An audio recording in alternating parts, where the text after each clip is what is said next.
Uma Vida Cheia do Espírito. Livro escrito por Charles G. Finney. Capítulo 2. O que vem a ser? Os apóstolos irmãos no dia de Pentecostes receberam-no. Mas o que receberam? Que poder exerceram depois daquele acontecimento? Receberam o poderoso batismo do Espírito Santo e vasto aumento de iluminação divina. Esse batismo proporcionou grande diversidade de dons que foram usados para a realização da obra. Abrangia evidentemente os seguintes aspectos: o poder de uma vida santa, o poder de uma vida de abnegação. Essas manifestações exerceram grande influência sobre aqueles a quem proclamavam o Evangelho, e o poder da vida de quem leva a cruz. Um poder de grande mansidão, que esse batismo os capacitou a evidenciar por toda parte. O poder do amor na proclamação do Evangelho. O poder de ensinar, o poder de uma fé viva e cheia de amor. O dom de línguas, maior poder para operar milagres. O dom da inspiração, ou seja, a revelação de muitas verdades que antes não reconheciam. O poder da coragem moral para proclamar o Evangelho e cumprir as recomendações de Cristo, custasse o que custasse. Nas circunstâncias em que os discípulos se achavam, todos esses poderes eram indispensáveis para seu sucesso.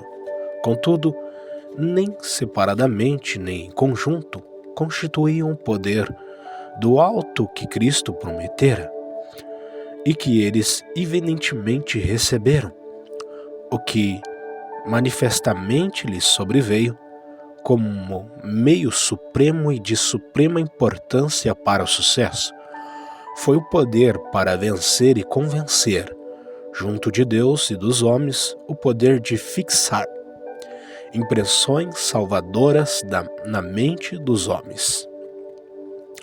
Esse último foi sem dúvida o que eles entenderam, que Cristo lhes prometera.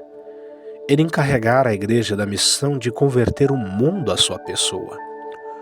Tudo o que acima citei foram apenas os meios que jamais poderiam alcançar o fim em vista, a não ser que fossem vivificados e se tornassem eficientes pelo poder de Deus.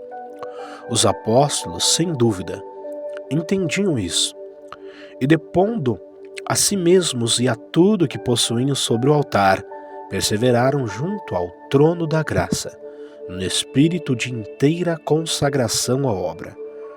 De fato, receberam os dons acima citados, mas principalmente o poder de impressionar os homens para a salvação. Esse poder se manifestou logo em seguida. Dirigiram-se à multidão e, maravilha das maravilhas, 3.000 se converteram na mesma hora.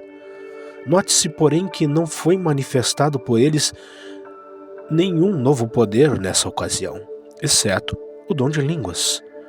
Não operaram nenhum milagre, e mesmo as línguas usaram-nas simplesmente como meio de se fazerem entender. Note-se que ainda não haviam tido tempo para revelar dons do Espírito, além do que mencionamos acima. Não tiveram naquela hora a oportunidade de mostrar uma vida santa, nem algumas das poderosas graças e dons do Espírito.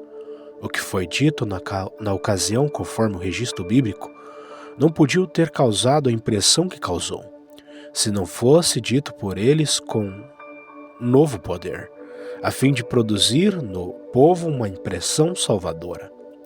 Não se tratava do poder da inspiração, pois estavam apenas declarando certos fatos que eram de seu conhecimento. Não foi o poder da erudição e cultura humana, pois disso tinham muito pouco. Não foi o poder da eloquência humana, pois isso também não parece ter havido muito. Foi Deus falando neles e por meio deles. Foi o poder vindo do alto, sim, Deus deles, causando uma impressão salvadora naqueles a quem se dirigiam. Esse poder de impressionar os homens para a salvação permanecia com eles e sobre eles. Foi essa, sem dúvida, a principal promessa feita por Cristo e recebida pelos apóstolos e cristãos primitivos, em maior ou menor medida. Permanece na igreja desde então. Trata-se de um fenômeno misterioso que muitas vezes se manifesta de modo surpreendente. Às vezes uma simples frase, uma palavra, um gesto ou mesmo um olhar transmite esse poder de maneira vitoriosa. Para a honra exclusiva de Deus, contarei um pouco da minha própria experiência no assunto. Fui poderosamente convertido na manhã do dia 10 de outubro. À noitinha do mesmo dia e na manhã do dia seguinte recebi batismos irresistíveis do Espírito Santo, que me transpassaram, segundo me pareceu, corpo e alma. Imediatamente me achei revestido de tal poder do alto que, com as poucas palavras ditas aqui e ali a indivíduos, provocavam a conversão imediata deles. Parecia que minhas palavras se fixavam como flechas farpadas na alma dos homens. Cortavam como espada, partiam como martelo os corações. Multidões podem confirmar isso. Muitas vezes, uma palavra proferida sem que disso eu me lembrasse, trazia convicção, resultando em muitos casos na conversão quase que imediata. Algumas vezes me achava vazio desse poder.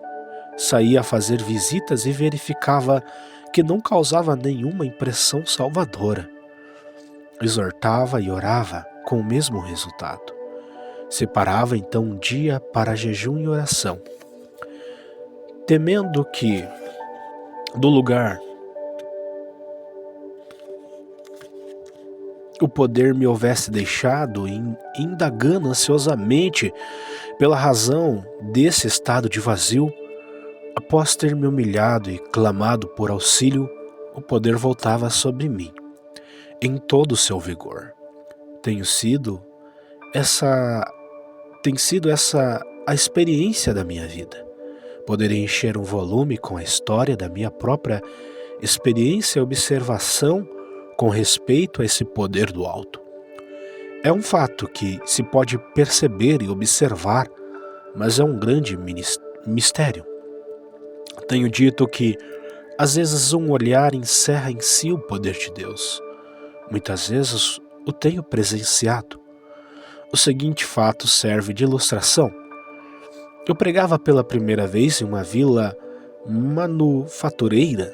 Uma manhã, fui a uma das fábricas para vê-la funcionar. Ao entrar no departamento de tecelagem, vi um grande número de moças e notei que algumas me olhavam. Depois, umas às outras, de um modo que indicava espírito frívolo e que me conheciam. Eu, porém, não conhecia nenhuma delas. Ao aproximar-me mais das que me tinham reconhecido, parecia que aumentavam suas manifestações de mente leviana. Sua levianidade impressionou-me. Sentia no íntimo. Parei e olhei não sei de que maneira, pois minha mente estava concentrada no senso da sua culpa e do perigo que representavam. Ao firmar o olhar nas jovens, observei que uma delas se tornou muito agitada. Um fio partiu-se. Ela tentou emendá-lo, porém suas mãos tremiam de tal forma que não pôde fazê-lo. Vi imediatamente que aquela sensação se espalhava, tornando-se geral entre aquele grupo. Olhei-as firmemente, até que uma após outra se entregavam e não davam mais atenção aos teares. Caíram de joelhos e a influência se espalhou por todo o departamento. Eu não havia dito uma palavra sequer, e mesmo que eu tivesse, o ruído dos teares não teria deixado que a ouvíssemos. Dentro de poucos minutos, o trabalho ficou abandonado. Podíamos perceber lágrimas e lamentações por todos os lados. Nesse instante, entrou o dono da fábrica, que era incrédulo, acompanhado, creio, pelo superintendente, que professava a fé. Quando o dono viu o que estava acontecendo, disse ao superintendente: "Mande parar a fábrica. É mais importante", acrescentou rapidamente, "a salvação dessas almas do que o funcionamento da fábrica." Assim que cessou o troar das máquinas, o dono perguntou: "Como faremos?" "Precisamos de um lugar de reunião onde possamos receber instrução." O superintendente respondeu: "O salão de fiação serve." Os fusos foram levantados para desocupar o lugar e toda a fábrica avisada para se reunir naquele salão. Tivemos uma reunião maravilhosa. Orei com eles e dei as instruções que na ocasião eram adequadas. A palavra foi com poder. Naquele mesmo dia, muitos manifestaram esperança e dentro de poucos dias, segundo fui informado, quase todos os trabalhadores daquele grande estabelecimento, inclusive o dono, criam em Cristo. Esse poder é uma grande maravilha. Muitas vezes já vi pessoas incapazes de suportar a palavra. As declarações mais simples e comuns cortavam os homens como espada. Onde se achavam sentados, tirando-lhes a força física e tornando-os desamparados como mortos. Várias vezes já fiquei impossibilitado de levantar a voz ou de falar em oração ou exortar, a não ser de modo bem suave, sem dominar inteiramente os presentes. Não que eu pregasse de modo a aterrorizar o povo, os mais doces sons do Evangelho submergiam. Parece que às vezes esse poder penetra o ambiente das pessoas que o possuem. Muitas vezes em uma comunidade, grande número de pessoas é revestido desse poder. E então, toda a atmosfera do lugar parece ficar impregnada da vida de Deus. Os estranhos que ali chegam de passagem pelo lugar são de repente tomados de convicção de pecado e, em muitos casos, se converte a Cristo. Quando os cristãos se humilham e consagram novamente a Cristo tudo o que possuem, pedindo então esse poder, recebem muitas vezes esse batismo e se tornam instrumentos da conversão de mais almas em um dia do que em toda a sua vida até então. Enquanto os crentes permanecem humildes o bastante para continuar de posse desse poder, a obra da conversão prossegue, até que comunidades e mesmo regiões inteiras se convertam a Cristo.